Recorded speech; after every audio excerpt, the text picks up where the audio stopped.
Today I'll teach you guys how you guys can unhide comment on Instagram. So it's pretty simple. You want to click on your profile picture at the bottom of your screen and then go on the post where you want to hide the comment.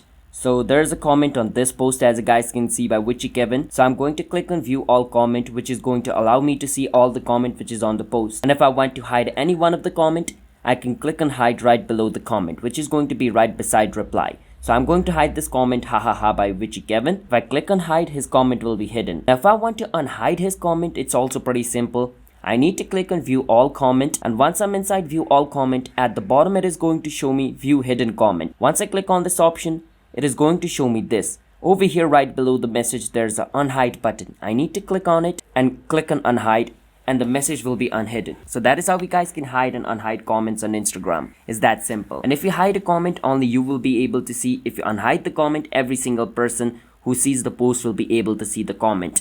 So keep that in mind. I hope you understand. Hit the subscribe to our channel, How to Guide. I'll see you guys next time.